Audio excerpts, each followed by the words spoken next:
You're watching the Battered Fans Network. Welcome, everybody, to episode number 62 of the Battered Heat Fans podcast. I'm your host, Daniel Granada, and happy Super Bowl Sunday, Mr. Solana. How are you doing, sir?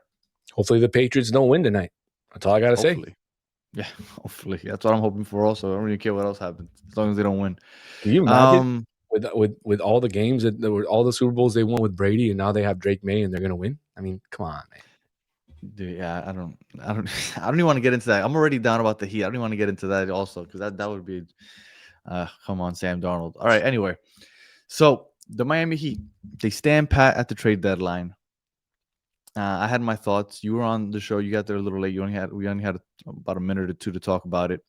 And then they play against the Boston Celtics the day after the trade deadline. And I feel like that's the perfect chance to kind of, subdue the fan base. Like, all right, we didn't do anything. We're going to play against a contender, right? They're one of the top teams in the East right now. Let's see if they can beat them. You feel a little better, right? Like, you still don't feel good, but like that helps you appease you a little bit. And it started off pretty good. And they blow another big lead in the third quarter. They have a chance late. They can't do it. And I think that the backlash that they're receiving, at least on social media, is justified. Your thoughts on the loss to the Boston Celtics and how you feel, 48 hours, 72 hours after the trade deadline? Well, the game against Boston, I mean, they played a fantastic first half, 59 points in the first half, and they had a big lead going into the break. And again, like 21. You said, the third quarter, they only had 15 points. This needs to be studied, man. This needs to be studied to understand what the heck is going on. What is Spo doing at halftime? That this team they come out flat every third quarter. And I want to choose my words carefully. But at some point, I feel like Spo is the undisputed best coach in the league, right? That's what everybody says. But like, this is a pretty big Achilles heel. Like, if you're a great coach, it's for your team to come off this flat every third quarter when you just got done talking to them for 10 minutes, we have to start talking about the negatives of Spo's coaching, right? Because I feel like it's all positives, but at some point, like, that's it. Like, we got to start pointing out the negatives.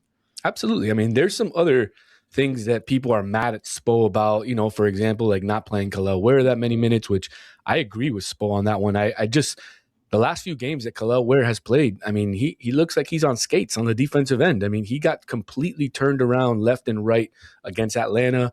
He had some minutes against Boston, and he's just not playing that well. I don't think he's as good as everybody thought that he was as good when he had that stretch at the beginning of the season that he was averaging basically like 17 and 10 or whatever for about a week or two, and he was going out of control. I think he's not that player.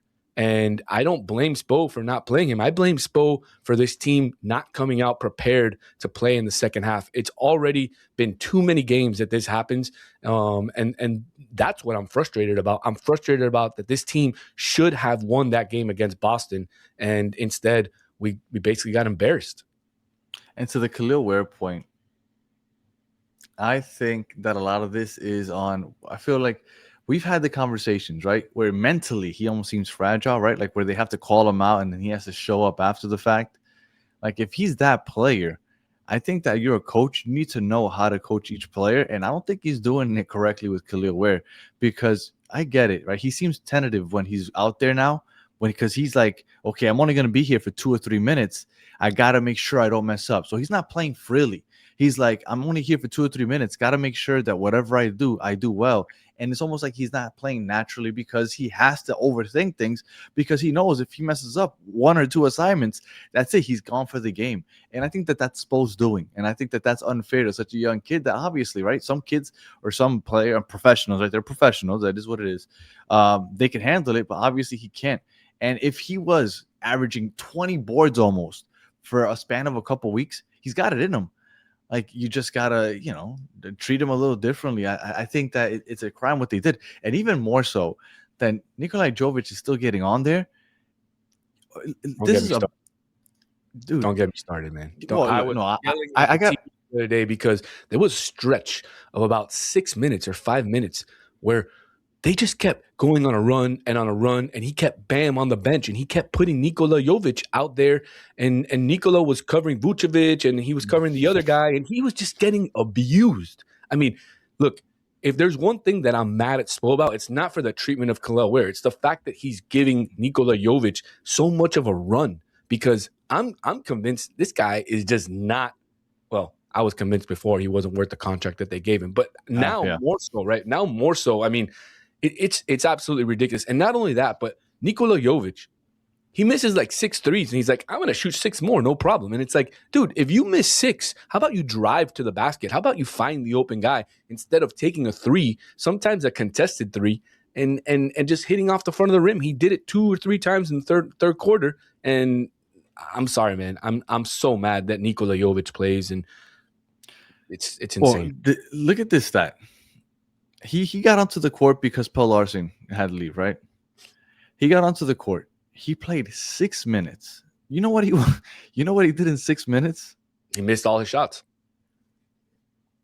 On the plus minus, he was by far the worst. He was a negative 14. Do you know how hard it is to be negative 14 in the plus minus when you only play 6 minutes? Like that is difficult. It's not that hard for you. It's not that hard for Jovic.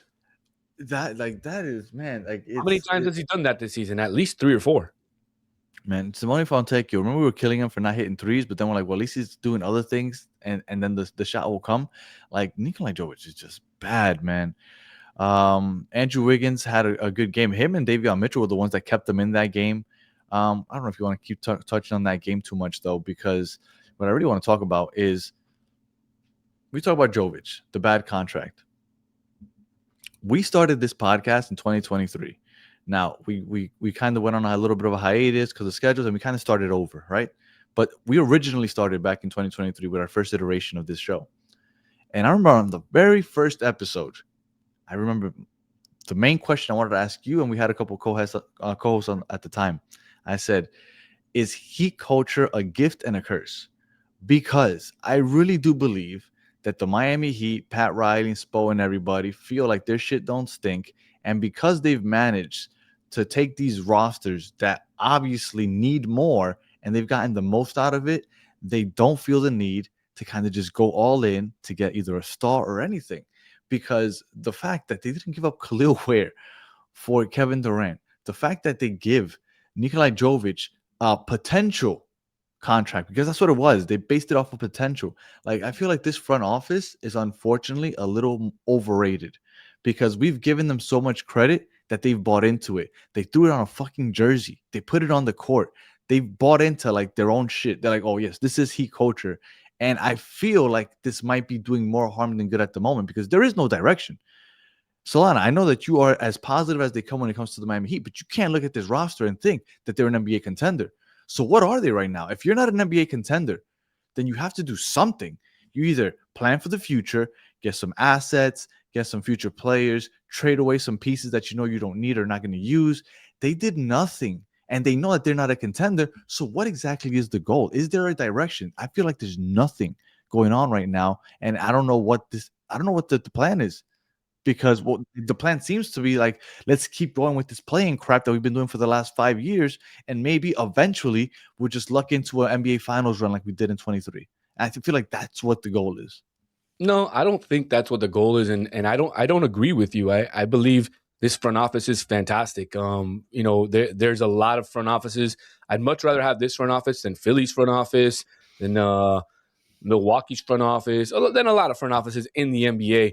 And look, I think that what they did was try to go all in for Giannis. They offered, like I said, from what I heard, they offered everybody on the roster except for Bam Adebayo.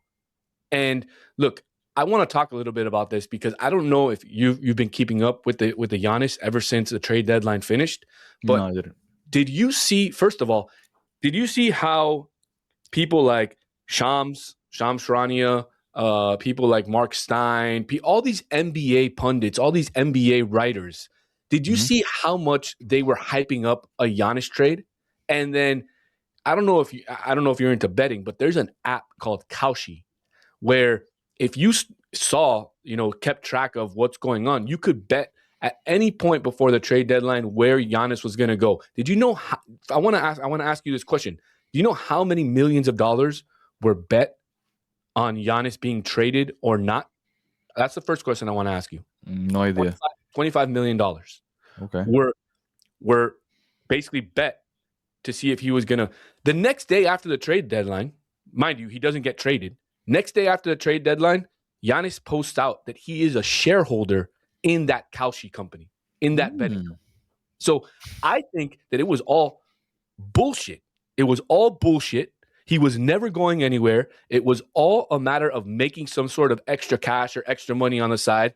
And absolutely. I mean, come on, dude. How are you going to be out there, saying the things that you were saying leading up into the trade deadline, making people believe that you're going to be traded, and then you don't do anything? And it's not like the Heat offered just Tyler Hero and Kel'el Ware and some picks. No, I'm telling you, they offered every single person on this roster except for Bam Adebayo. And if they add another 2 or 3 first-round picks, they get them.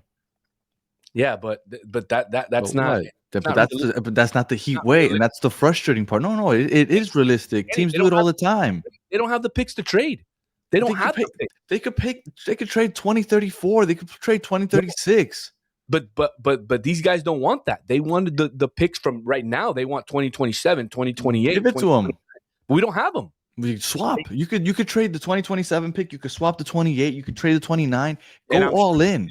I'm sure they did all that. No, I don't think so. Was that they didn't offer 7 first-round picks like these freaking dude. The Milwaukee front office is absolutely awful. They're awful. They fumbled the ball with Damian Lillard. They have fumbled the ball with Giannis. I mean, you have one of the most top generational talents right now, and you only go to one NBA Finals and you crash out of every single playoffs that you go to. Look, it's time for Milwaukee to just say, hey, we suck. We got to rebuild. Let's trade Giannis, trade him to Miami in the offseason, and we'll get this thing going. I mean, that's what I think should happen. That's what, So none of you're not frustrated at all with the lack of production that the Godfather, I'm going to lay the rings on the table in front of everybody. Like, at the end of the day, it's not his fault. He offers exactly what you can offer, and it's the other teams. No, not what you can offer. That's what I'm saying. He doesn't go all in.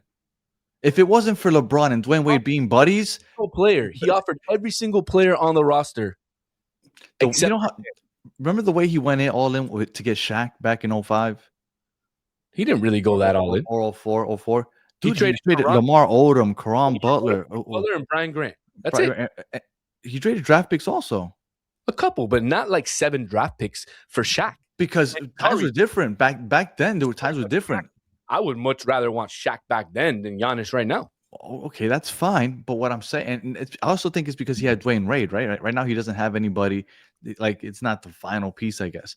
But he was more aggressive back then. But since then, if it's not for Dwayne Wade and LeBron being best buddies, like, do they have any other rings? Well, but it happened. You can't go back and say if, because I can tell you if. I get you. I understand what you're saying. What I'm saying is that I haven't weren't absolute dicks, and they would just trade and not play with people's brains like they were playing with everybody's minds over this amount of time. Look, Giannis would be here. But the fact of the matter is that they were just playing games with everybody, and that's not the way to conduct business. You don't just play games with everybody. Where do you think the Miami Heat are going from here? Because let's say hypothetically the Bucks decide they don't want to trade Giannis or he goes somewhere else. Like, what's the direction? Like, they don't want to rebuild. That's not what the Heat do. And I don't want to trade for. I don't want them to rebuild. I don't want to. That's fair. I don't want to suck for 3 years because, dude, that doesn't work, Danny. Sucking for 3 years doesn't work. It worked for OKC. Okay, it worked for one team, but Philadelphia trusted the process, and what did they do? They trusted. But you know what? That's fair. And Philadelphia, it didn't work out. But you felt like when you watched that Philadelphia team in 2019, when Kawhi Leonard hit that shot, you felt like that was a championship team. Okay, but they made one Eastern Conference semifinal with trusting the process and all this thing, and they made so much noise about it. But they built the championship roster, is my point. Like right now, the Heat don't have a championship roster. They lost because they don't have Spo. Could you imagine Spo with a championship roster? Look what he did with a crappy roster. They've kind of just gotten comfortable with giving Spo whatever they want. Like, hey, this is what you got to deal with, and you make the most out of it. Could you imagine if they actually give him a championship roster? It's hard to do in the NBA now with the current rules in place. I mean, it's hard. I don't know, man. I think you could try. It's frustrating to me that the lack of movement and maybe it's just me, but I don't see the direction right now because we've seen over the last 3 years it's a play-in team. This is a play-in team, and again this year they're a play-in team, and if nothing changes next year they'll be a play-in team. See, I disagree with you, Danny. I don't think they're a play-in team. Okay. I think that they're a 4, 5, 6 seed in the East. I don't think that they're a play-in team. I just think that they have certain pieces on the roster that need to be contributing, and unfortunately, they're not contributing. Kel'el Ware, Nikola Jovic, Simone Fontecchio. I mean, I can continue naming names. But doesn't that go to yeah, but these guys produce. For example, Jovic had an okay year and he had some spurts, but he's just not producing like he's being paid to produce. Simone Fontecchio was a lot better player last year on the Pistons than he has been this year on the Heat. That's a lack of him not playing up to his abilities. I just think that if everybody were to play up to their abilities, this team would be a top 4 seed. I honestly do believe that. But I do really believe that. A lot of teams say that, right? But then it's the front office and the players you bring in. Like for you to give, and everybody doubted that Jovic contract. Like it also, you have to put some on them for giving them that contract because I think that was a bad contract and everybody saw it. But to the point where you said that you feel like they're a 4 or 5 seed, there's a chance. Like, and I've been saying it for a while. They've disappointed me so far. But look, I put up on the screen the next 10 games. And in the next 10 games, they have Washington, Utah, New Orleans, Atlanta, Memphis, Milwaukee, Philadelphia, Houston, and then 2 games against Brooklyn to finish it off over the next month. Like, that's a soft schedule. You have straight tanking teams. The Washington Wizards against the Brooklyn Nets, it was a tankathon yesterday. And the Washington Wizards, they played 8 guys, 2 two-way players, a 110-day contract. They sat out like 10 players. Like they are tanking hard. So that's a dub. The Utah Jazz, again, tanking hard. Like you're playing against some really bad competition over the next 10 games outside of maybe Houston. They could be a 4 or 5 seed by the time things are said and done, just because of the schedule coming up. But that doesn't change, at least in my opinion, that they need to start changing things because I feel like they haven't made enough moves. And I don't know if this is a championship team. But you know what? Spo will get them in the playoffs. He'll get them to the Eastern Conference Finals somehow. And then everybody will be like, yeah, all right, Pat Riley knows what he's doing. And then they'll just never go all in. I mean, I'd much rather continue with the way that they've been doing things than pull a Washington Wizards and pull a Utah Jazz and pull. Obviously, look, I understand. Yes, I agree with you. It's better than most teams. But Giannis got hurt, right? Giannis is out right now with a calf injury. Mm-hmm. There's talk that they're going to shut him down for the whole season. How could you want to play for an organization like that? If you are able to play, how could you want to play for an organization that tells you, no, you sit out for the rest of the year so we can suck and we can get a top 5 pick? What's that going to do? Or top 10 pick? What's that going to do? It's going to help you in the future. in businesses, sometimes you got to take losses for when you have a long-term view. Yeah, but that's screwed up, man. You have fans that pay a lot of money to be there, and you're going to bench your best player. I mean, I'm sorry, but that's not the type of organization that I want to be a fan of or that I want to be a part of. I want to be a part of an organization that wants to win, that has a winning culture. And even if they don't win, they try to win as much as they can every single game. And they don't do things like that. They don't shut down their best player with 35 games left in the season because they want to get a pick that's going to help them 4 years down the road. But the Heat did it. They shut down Dwayne Wade and they got Michael Beasley. Like, they've done it in the past. Like, it's something that the organizations do. No, he never shut down Dwayne Wade. Dwayne Wade got injured. If you don't remember, he got injured in Houston that year. I think it was a shoulder injury, if I'm not mistaken. They didn't shut him down. He was injured for the season. Didn't he choose to get surgery early? So they basically shut him down because it was a lost season? I mean, he got the surgery because he needed the surgery, and it was better if he got the surgery then than it was in the offseason because he wouldn't have come back early enough to start the next season. But he came back early enough to be part of the dream team. Not the dream team, the Olympic team. that's exactly why he got the surgery. He wanted to go to the Olympics, and it was the Redeem team, if we remember correctly. That's what got Wade and Braun together. Yeah, no, look, I'm not saying it was a bad move. I'm just saying that we've seen it in the past. But yeah, I remember he got injured and he needed surgery. I know. We've seen I think I remember them saying that he was just going to go for the surgery early, just because it's a lost year anyway. Maybe I'm misremembering. Time though, we've seen it one time when they would start Blake Ahern, Stefan Lasme, Earl Barron. These guys, we saw it. It was 1 year where they just absolutely tanked.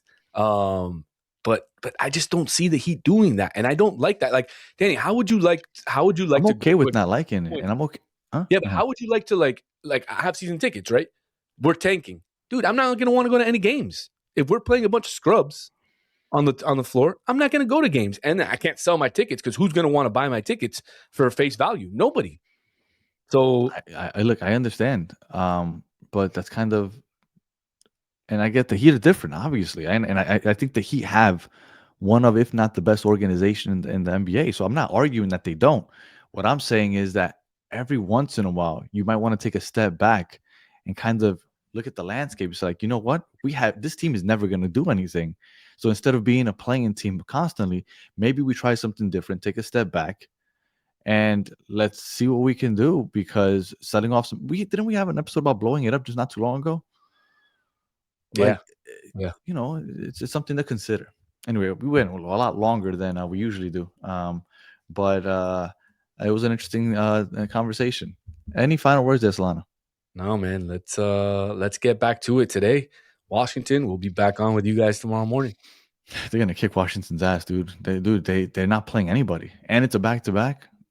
They just got their ass kicked by the Brooklyn Nets by like 1 million. So, all right. If you're listening on audio, appreciate you listening again. Please just 5 stars and a comment. If you're watching on YouTube, like and subscribe. And we will be back tomorrow talking about Washington. So until the next one, have a good one.